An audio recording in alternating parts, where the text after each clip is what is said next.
This video covers the subject of building your own home recording studio. Now, this subject in itself is full of landmines. The number of products that are out there that are available, they grow like almost every week. And the claims made by many manufacturers and salesmen, how shall I say? Well, it's great when you find a salesman who's been trained really well, who knows what he's talking about, who's looking out for your best interest, and who's educated on the field of not only studios, but of recording. Now, that's not always the case. So many times you'll run into salesmen that are not trained very well, and rarely you'll run into salespeople who do not have the best integrity and will basically lie to get the sale. Now, based on my experience over the last 30 years in this industry, and especially the last 10 years, with digital technology, putting a home studio together really requires good research. And I'm just so happy that I can give this course to you so that you don't have to go through what I went through. Now, let's talk about what you need in order to put a home studio together. So when we talk about building a home studio, it doesn't mean that you have to actually get out, your tool kit and drywall and start building. Although I'll tell you, for my home studio here, I have a condominium. I'm about an hour south of Hollywood. And here are some photos. I actually moved to this location exactly 1 year ago, beginning of August last year. And it turned out that since these are condominiums, there's an adjacent wall with a neighbor, and so I had to actually soundproof my studio. So if that's something you're needing or interested in, I will go into that in detail. You can just email me at gary@learnaudioengineering.net. And, as I'm talking here, you can see these photos that cover the different stages that I went through to actually build a soundproof studio. And because sometimes, I get deadlines for licensing and I may need to be here at 3 a.m. recording, and so I can't be disturbing anyone. Now, soundproofing and sound treatment are two different things. Sound treatment, here's some photos of what sound treatment looks like on a wall in a studio. There are different companies that sell this type of material, and I'll tell you right now, my opinion, and this is one reason why I am not tied to any product. I turn down, sponsorships or endorsements of products because I just found in this industry that I need to, because I teach, I need to be able to give my students the straight truth about different products and what they can and can't do. And once you're sponsored by a company, you feel like your hands are tied in terms of what you can say or can't say. So I'm not out to badmouth any company at all, but I will say this, and that is that the whole subject of sound treatment can be presented to you in quite a technical and complicated way. And I found that this is one tack that some salesmen use in order to get you to believe that if you don't get their particular sound treatment on your walls, then you're not going to be able to have any good mixes coming out of your room. Well, I can tell you this, I've never bought any sound treatment products. Never. The walls of my studio have no sound treatment on them. I follow the formula that's completely workable. Out of my home studio right here, I've produced 5 major projects for the Disney Music Group. I just won another award yesterday. I just found out from the country of Peru. They have a songwriting contest, and the production I did won first place. I just finished a 12-song exclusive publishing album deal with Megatrax, one of the largest licensing corporations in the world. Tuesday was the premiere of a song that I produced for A&E that showed, it was on television, it was on the TV show Born This Way. It was about families and people that deal with Down syndrome. And that recording that was on that show was used by the music supervisor to show to other composers, TV composers, as an example of proper production for TV. So what I'm just pointing out, not bragging, but I'm just pointing out to you, I'm trying to show you, and this is just one of many areas where there's a certain phenomena that will happen, and that is people will try to get you to put your confidence into objects or into procedures. And I say, no, forget that. You need to put the confidence in yourself and take it out of objects and out from procedures and techniques. In other words, all you need to do for sound treatment is this. You can follow the 50-50 or 70-30 rule. 50-50 is, like, let's say you want to be recording drums and guitars, with amps and stuff, and get a really good live sound. I would go with 50-50 rule, and that is this. 50% of the items in your room should be of absorbing material, and 50% should be reflective material. Absorbing material are things like carpets, couches, soft chairs, people, anything that absorbs sound that doesn't reflect it, like with a flat or hard surface. So reflective surfaces would be mirrors, flat walls, hardwood floors, a hard ceiling. So 50-50, if you're going to be doing drums, guitar, stuff like that, that's a good place to start, and you can adjust from there. But you don't need to buy anything, no sound treatment. Now, if you're going to be doing more intimate, like vocal recordings, and you don't want to have such a reflective room, you could go 70-30. 70% absorbing materials, 30% reflecting materials. So it's safe to go in between there somewhere, somewhere between 50 and 70% absorbing materials. And that's the end of the big scientific technical discussion on sound treatment. That's all you need to know. So that's good, because that's my $0 formula for sound treatment. You don't have to spend a penny. Now, when you put together your home studio, the different items you need will be your monitor speakers. And I suggest, if you're going to do music licensing, that you get 2 monitor speakers. I use the KRK Rocket 5s. Those are excellent. But I'm not going to say that there's any bad speakers. And you'll hear that also from salesmen.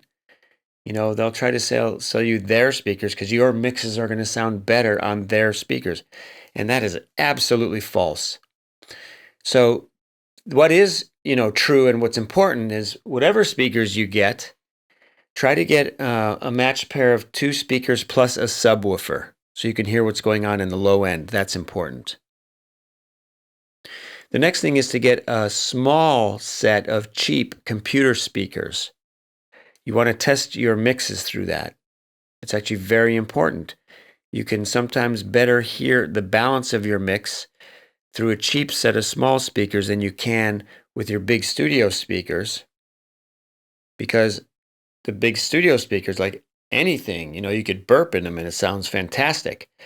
So you want to get a set of cheap small speakers as well. The next thing that you'll need is, your computer, of course, and that was covered in video 1. So once you have your computer, you'll need an interface. Now here's a few different photos of interfaces. And that is basically the link between the outside world and the computer. So the outside world could be utilizing a microphone that you're going to sing on or record an amp on, or it could be a guitar plugged in or a bass plugged in. It could be a keyboard plugged in. And so between those external items and your computer, that's where you have your interface between those two. So you have cables that go to the interface from those different sources, sound sources, and then from the interface to the computer, bringing the sound into the computer. So that's your interface. Now, on interfaces, you'll be told, again, I'm going to repeat this, unfortunately, the story goes for all these different items, which is you'll hear salesmen tell you blank, fill in the blank. So they'll tell you all kinds of things, about the quality of the preamps, that's what's used inside the interface.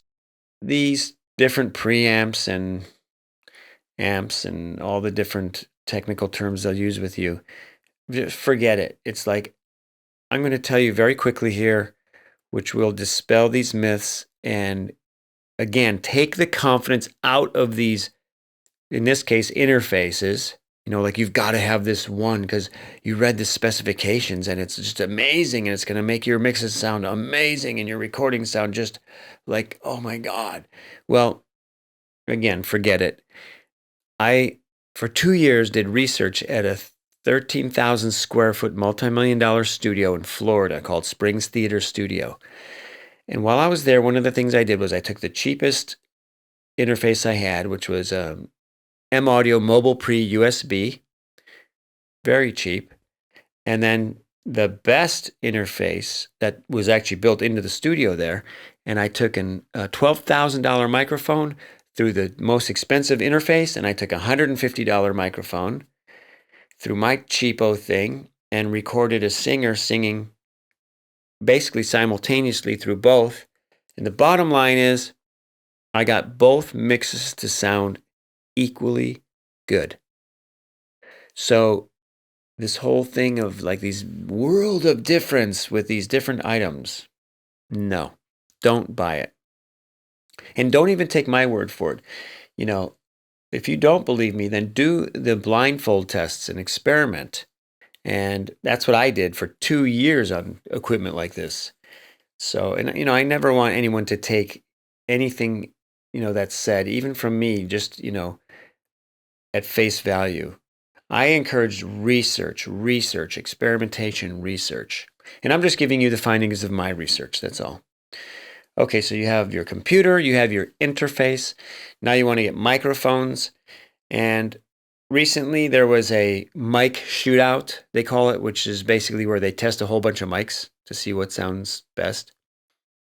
And there was a group of some of the top engineers and producers in the industry that got together and did a mic shootout. And this was actually kind of spooky in a way because there's 2 microphones that I use in my studio. I use an SM58, it's like a $150 microphone, and a Sennheiser MD421. And that's got a adjustment on it. It's like 5 mics in one. You can adjust it 5 different ways and it has a different type of a sound. It basically cuts out the low end more and more and more and more based on these 5 different settings. Anyway, it was uncanny. It was almost spooky that I was just reading up on this mic shootout that was done by some of the top producers and engineers in the industry. And they had like a Telefunken U47, which is like, an $8,000 to $12,000 microphone. And they had, a U87 and all these like top microphones that are used in the industry. And they had 12 of them, and they ended up doing 14 microphones. And long story short is that they threw in, kind of just for the heck of it, near the end of their, trial on these microphones, they just happened to throw in an SM58 and an MD421. And I was reading about this and I was like, wow, this is weird. So they did this blindfold test and they came out with the mics that sounded the best to them were 2 mics. Guess what? SM58 and the Sennheiser MD421. But I'm not even telling you to get those microphones. You know what I'm telling you? It doesn't really matter. If you get a microphone that's made by a reputable microphone company and the microphone's not broken, guess what? You're fine. You are fine. It's what you do with these tools. It's how you hear. It's your listening. I say steer with your ear, not with your gear. Okay? And that's really all I have to say about microphones. Again, It's probably going to be a lot shorter video than you had hoped for, but the good news is I'm giving you the truth. And so you're not going to be given a lot of complicated information that's just going to actually take your confidence right out from your soul and put it into a bunch of objects, and it'll just make you feel like you could never achieve professional standards. All right, so that's microphones. So we have computer, interface, microphone.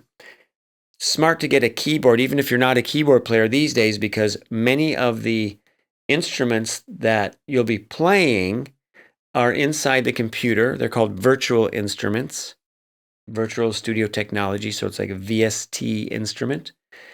And they are activated usually by a keyboard. So there are many keyboards on the market. You can just look for a MIDI controller keyboard. You can Google that. And for that, you want to find something that's comfortable for your hands. Like if you are a pianist or if you are a keyboard player, you may want to get something with, regular sized keys that might be weighted or something. If you're just a plunker, 2-finger plunker, then you could get a small little MIDI controller for, pretty cheap. So that's keyboard. So you have your computer, you have your interface, you have your microphone, you have some type of a keyboard or MIDI controller. And then now when you're putting your studio together, you want to have a DAW, which is your digital audio workstation. And that's the program that you're going to use to record on. Now, in this regard, there are many, many opinions out there. And the people that I respect and that I trust in the industry share the same viewpoint about digital audio workstations. And that is that if you started with a particular one and you're comfortable with it, we usually just say, just stay with it. Whenever you hear someone say that this DAW sounds better than this DAW, run, because that is not true. They use the same technology, and there are hit records that are made on almost every one of these things. Logic, Cubase, Pro Tools, Reason, Ableton. They all make hit records. Studio One. The list goes on and on. The key thing to know is that, if you don't know anything about DAWs, I can just tell you what I use, and I'm not sponsored by them, though they offered it to me, is Cubase. And there's only one reason I use Cubase. I feel lucky that I do, because the way it's designed is really good for me. But I'm just lucky that I got into Cubase, because I just happened to, when I first got excited about recording, the person who was my first mentor, he was using Cubase. So there I was using Cubase. Everybody was using Pro Tools at the time. Last year Cubase outsold Pro Tools, but it doesn't matter. I'm not even telling you to use it. I'm just saying, if you started with something, stick with it, or something similar to it. Unless you find some features that are just like amazing to you, they're very comparable right now. So that would be your DAW, and just get familiar with it. Here's one thing that hardly anyone ever does and will make a huge difference in, having you confident in your studio, and that is to actually read the owner's manual for your DAW, for your digital audio workstation, your DAW. You'd be surprised, and those that do read them, they flourish, they prosper, they do really, really well. So you have a computer, you have your digital audio workstation in the computer, you have your interface, you have your microphone or microphones, you have your keyboard, and then, besides that, there's other instruments that you can, if you're a guitarist, of course, you have your instruments, you have stuff like that, drums. You might need a kit, a microphone kit if you're going to have drums, and your interface will need to be big enough then, if you're going to get into some serious recording, to have enough microphone inputs to do, let's say, between 4 and 8 microphones on drums. So you may need a different type of interface. So that's really all there is to your home studio. I would finish it off with the right cables, and you can look up the different cables, like XLR cables for microphones. There's USB cables for your interface. There's 1/4-inch cables for speakers. There's 1/4-inch cables for instruments. And there's power cables, for your computer, and for some interfaces use power cables. Some you don't need to plug into the wall. And in this regard, it's very simple. So if you put those items together, and if you need to soundproof your room, go ahead. Sound treatment requires only, as I said, zero money, and just creatively, choosing the items in your room and putting them there that will, balance out sound absorbing properties with reflective properties. And then you're good to go. And the whole thing is to put your confidence in yourself. And, one way to do that if you're just beginning is to just know that this industry is dealing with an invisible subjective art form called music. Therefore, it's open to lots of opinions. And I encourage you to really research and get to the bottom of the truth for yourself on the items in your studio and how you operate in that studio. And I encourage you to continue on with this course after this video, to watch the audio mixing series, which is part of the Music Production Fundamentals course. And I wish you luck. And if you have any questions, any specific questions on putting together your studio, then do write to me. Again, it's Gary@learnaudioengineering.net. Gary@learnaudioengineering.net. All right, and here's to great mixing and mastering in your home studio, and good luck.